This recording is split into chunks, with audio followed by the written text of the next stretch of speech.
Hello, hello. Welcome back to Ancestral Goodness. Here on this channel, we reflect on and practice the things that are worth keeping in our family culture, the things that are worth mastering and passing on. And today I was thinking about healing practices and pondering, what if instead of waiting for something to be wrong in order to seek healing, we raised our kids inside of practices that automatically connect them to their sense of wholeness and presence and groundedness from the very start? There's a little caveat with the term and concept of healing. I believe that we are already whole and health is our natural state. And so you can't really be healing unless you're operating in the realm of ego, because at your natural state you're already whole because you are spirit. And what we experience as something that is dissonant or maybe not exactly aligned with our health is information that our energy is pointing to us, and it's always a transitive phase. It's never a permanent, solidified state. So there's always great and immense opportunity whenever we experience some kind of health crisis. But yeah, ultimately, we're always aligning toward a state of health. And so, with that being said, there are so many therapeutic practices and health practices that have made its way into the mainstream, especially recently in the past, maybe decade or so.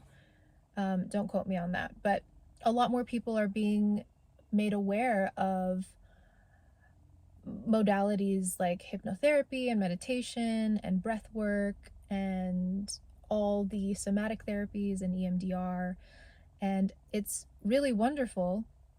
At the same time, there is like this duality with it, because with the rise of all these things, it's answered a call for all of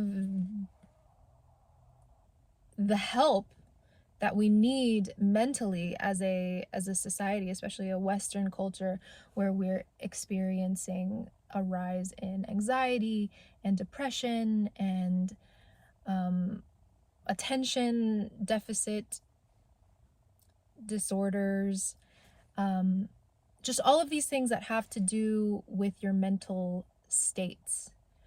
And I think that points to a deeper spiritual problem. But in any case, our society has not dealt or maybe not known how to deal with these feelings in a proper and healthy way, which is why we have needed practitioners to kind of intercede for us and guide us through these big, hard feelings. And I'm thinking, as I'm raising my daughter and being intentional about building my family culture, which is what this channel is about, how can we just incorporate these practices from the very start, like as they're babies, right when they come out the womb? There was an incident today at it's called a baby lapsit story time. It's like a story time that happens at our local library, and I brought my daughter there for the second time. And it's really cute. You go in and there's babies all under 2, I would say, and their parents. And we do like songs and a story, and then at the end they play with a bunch of toys and each other. And there was a time or a moment where a kid was running around and he hit his head on something or his face on something. And then naturally, of course, like with something like that, whether it was the shock or maybe it really did sting a little bit, the kid started to cry. He reacted with crying. And immediately the mom rushes over and she picks him up and she goes, "You're fine, you're fine, you're fine." Like tempering the reaction with this phrase that admittedly I've heard my entire life of "you're fine." Like kind of telling another being, usually it's someone smaller, like a child, that they are fine. And what I noticed and why that phrase hasn't really sat well with me ever is because it's like, even when it's been told to me, like I remember in high school, I went to performing arts school, and when you're like performing in shows backstage, it's really cramped, and so you're like kind of running, doing your costume changes, and you might bump into somebody. And I remember this one girl, she like bumped into me, and then I was in the habit of apologizing for things that weren't my fault, and so I said, "Oh, I'm sorry," and she said, "You're fine." And it just energetically, it just felt weird because it was like, well, first of all, I that wasn't on me, even though it was my fault that I said I'm sorry. But also,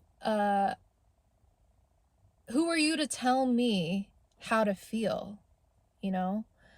And it's the same with kids, especially with kids, because they don't have the language most of the time to express how they feel. And so how they how they healthily express it is through their body, through their voices, through noises and movement. And so when we as parents go in and after a kid's experienced any level of trauma, whether it be like a really minor case where they just hit something, or it's like an emotional thing, it's like when you go in and you say, "You're fine," it's sending a message that they can't, what they're feeling right now is not something to be felt, like it's not okay. So by saying you're fine, shh, shh, quiet down, that's giving your child the message that they need to change themselves, that what how they're feeling and who they are and the truth that they're feeling and their feelings right now isn't right. And excuse me. um and so what then happens when you hit your head, you have this uh like sensation attached to it and then an emotion attached to it. If you're not allowed to let that pass through you and for you to feel it, it gets solidified in your nervous system.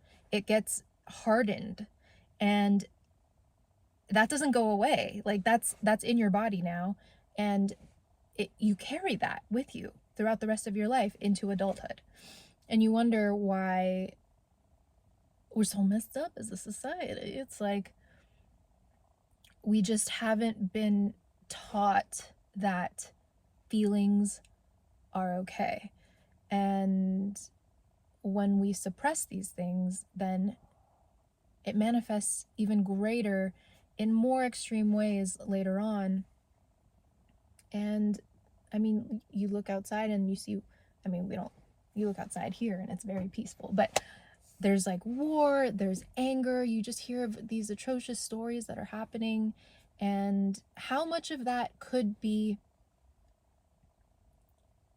mitigated or even non-existent if we learn how to process our experiences and our feelings in a healthy and safe way instead of being taught that we're wrong.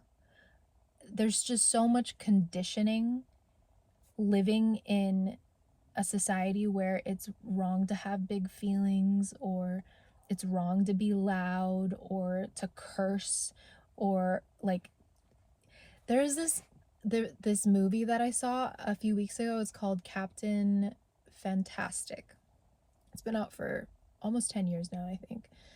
But it's about a dad who raises his family out in the wild. He has like 10 kids or something. No, 5 kids. Something like that. 6 kids, a ton of kids. And he raises them out in the wild, and he teaches them all of these skills to hunt and to navigate. And when they try integrating back into like Western culture, they're judged. But anyway, there's this part of the scene where the mom passes away, and of course the dad has to break the news to his kids, and they're all processing the grief of losing their mother in their own way, and the dad is just allowing them to. And in particular, there's the youngest son who takes out a knife, and he's so angry, and he just like, he doesn't, there's all this energy that wants to be directed and expressed within this kid, and he goes up to his dad with the knife, and you can just see he wants to do something, he wants to hurt him.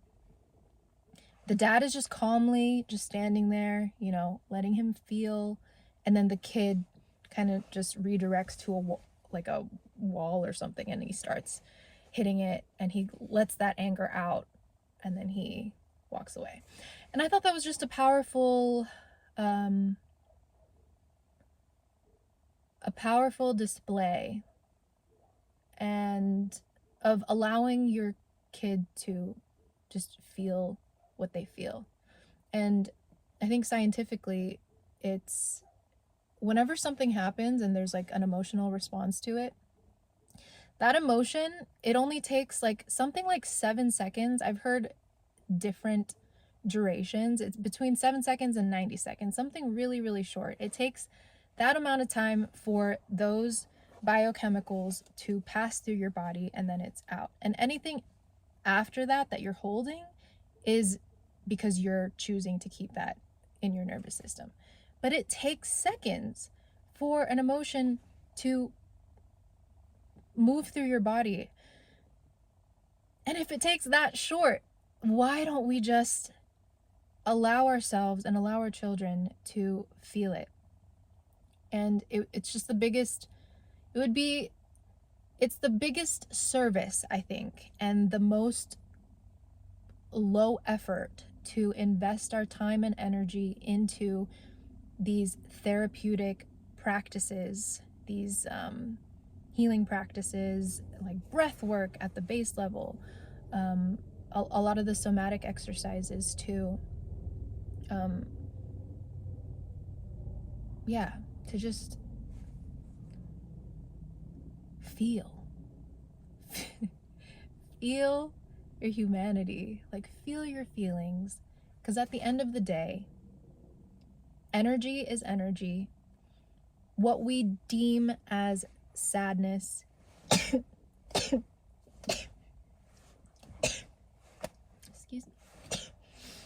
excuse me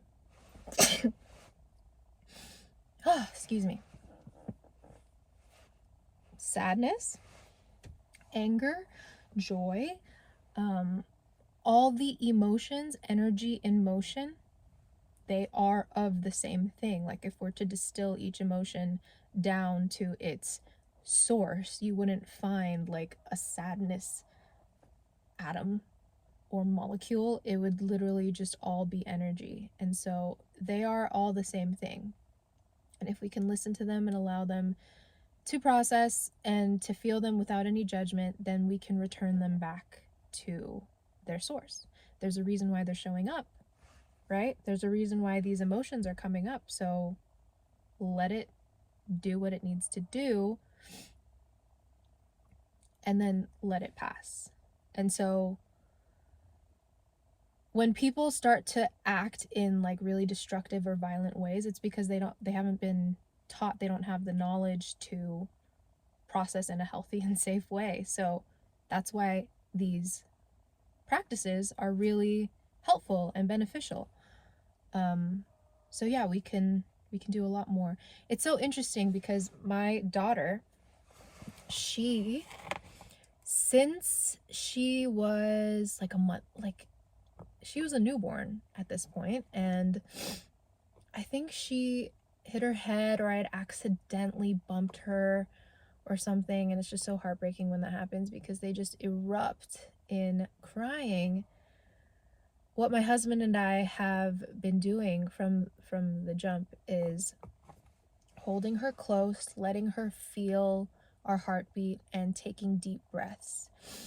And we tell her to breathe. So we breathe with her, and we go breathe. Breathe. You're safe.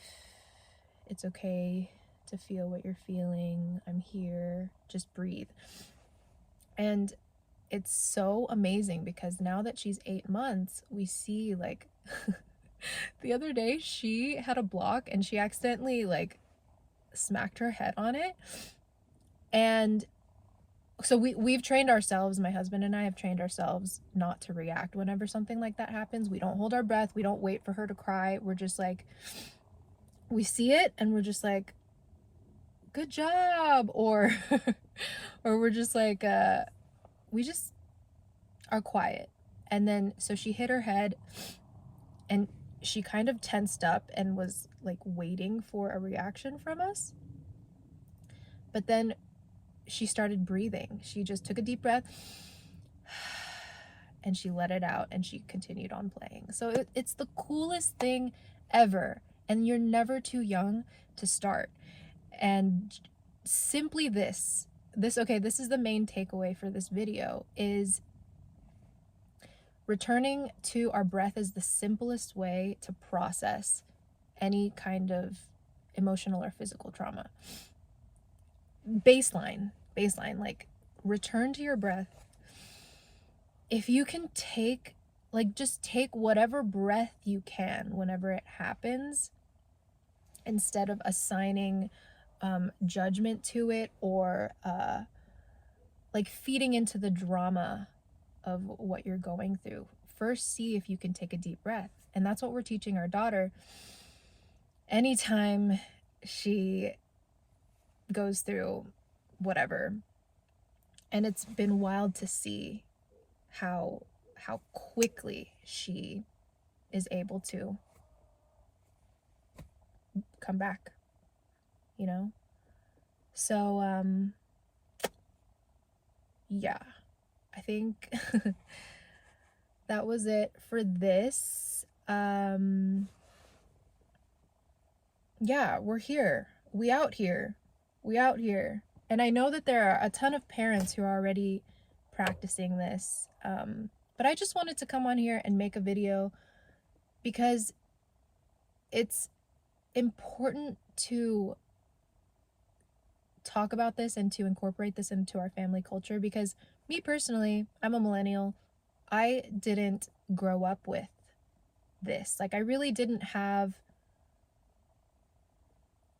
adequate ways to deal with my emotions because I was taught that crying or like stomping or, you know, doing all the things that we do to express ourselves, to be weird or to like whatever. I was taught that there was right and wrong and there was good and bad. And I know I'm not the only one. Like, we have a whole society where we've been conditioned to think this way, and so it's constricted us and caused us to kind of isolate ourselves and be forced to learn how to manage our emotions in isolation. But if we can start young, I'm super grateful that I'm learning all of this now that I can, you know, pass along to my kid. But if we can all start as a family and especially impart this these practices with our kids early on, we will be much better off as a collective because of it.